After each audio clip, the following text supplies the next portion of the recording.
Halo teman-teman Purwadika, hari ini kita akan berbincang dengan salah seorang alumni Job Connector Web and Mobile Development yang sudah meraih karirnya sebagai seorang developer.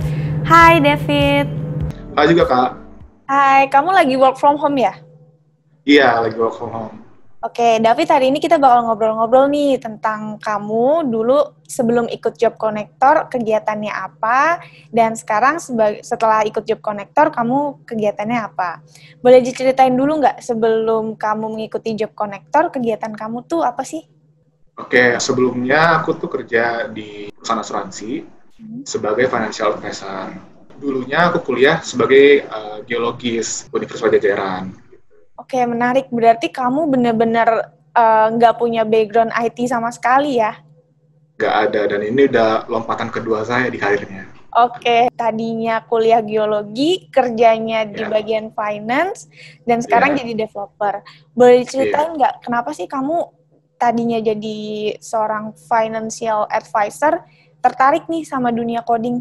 Oke, mungkin ini agak subjektif ya, tapi kan kita mencari pekerjaan itu berdasarkan mana yang cocok sama kita gitu kan. Karena pekerjaan ini mungkin sesuatu yang akan kita kerjakan mungkin dengan waktu yang panjang di hidup kita. Waktu itu awalnya saya bekerja sebagai financial advisor. Uh, itu saya lakukan karena sebelumnya saya sempat menganggur dulu setelah kuliah. Jadi saya lulus kuliah itu tahun 2018 awal sampai 2019 saya masih belum ada pekerjaan, gitu kan? Karena tidak mau lama-lama menganggur, sayang juga waktunya tidak produktif gitu kan. Jadi saya mencoba mengambil profesi yang lain lah, yaitu sebagai financial advisor. Nah, saat saya bergabung sebagai financial advisor itu, awalnya saya masih enjoy gitu kan, karena mendapatkan ilmu dari sana, belajar banyak hal juga di sana, apalagi tentang komunikasi, karena di sana kan juga banyak ketemu sama klien-klien begitu. Cuman setelah beberapa bulan saya merasa sepertinya pekerjaan ini nggak cocok dengan pribadi saya, dengan kepribadian saya gitu kan. Ya udahlah, saya mungkin cari pekerjaan lain yang kira-kira prospeknya bagus ke depan. Dan juga ya sesuai dengan perkembangan dunia industri juga kan, ngarah ke 4.0 gitu. Nah, saya lakukan riset sendiri dari beberapa karir yang ada pilihan sebagai programmer gitu kan, atau enggak skill yang lagi dibutuhkan yaitu skill coding. Ya udah, akhirnya saya cari-cari tahu gimana cara belajar coding.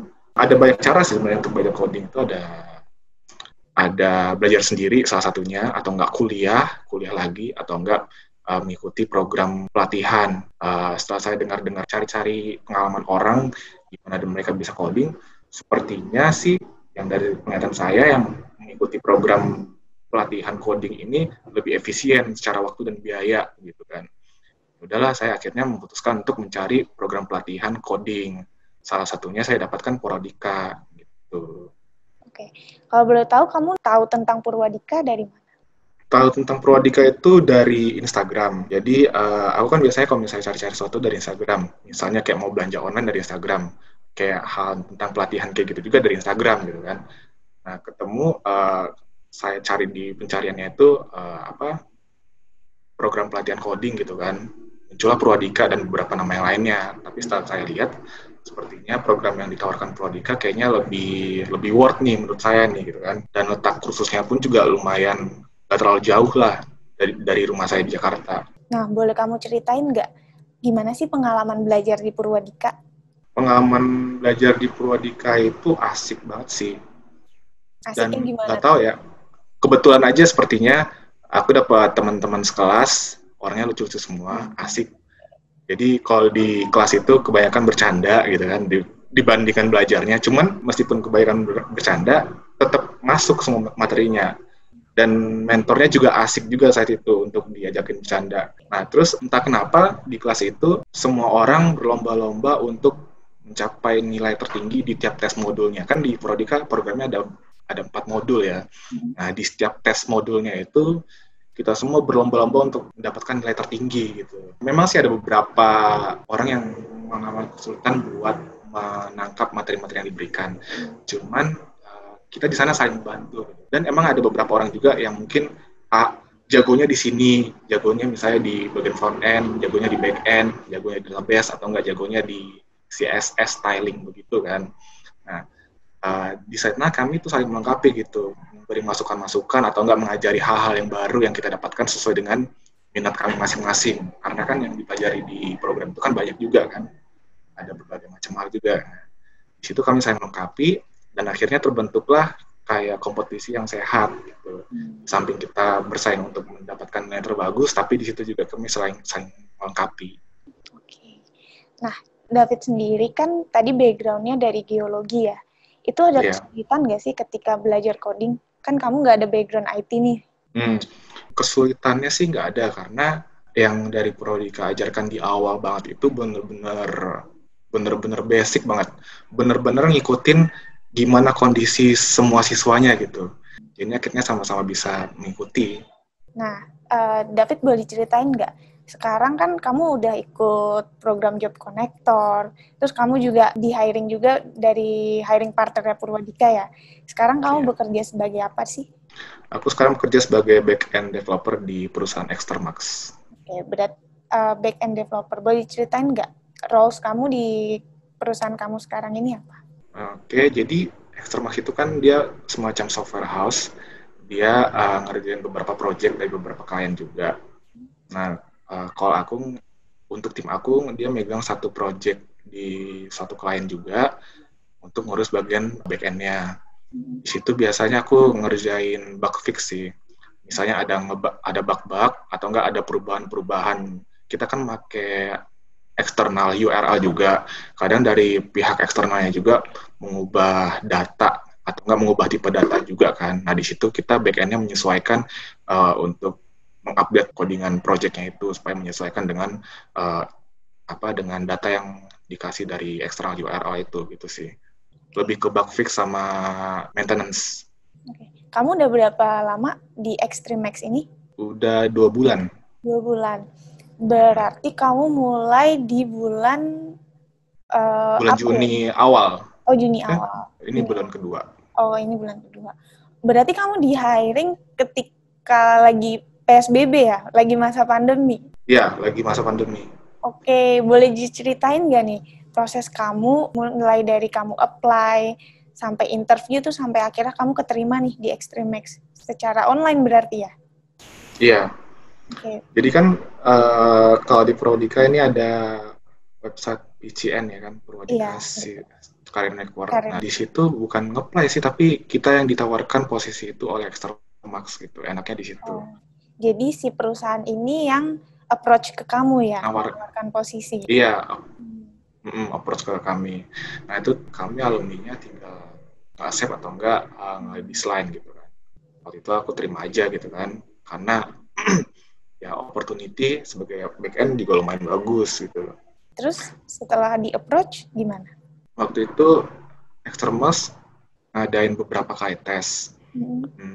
Tes pertama itu tes tentang coding test gitu. Lalu setelah selesai tes itu, akhirnya lolos kan dari tahap pertama. Lalu aku beberapa hari kemudian dihubungin lagi via email kalau misalnya aku lolos tahap pertama dan ikutin tahap kedua.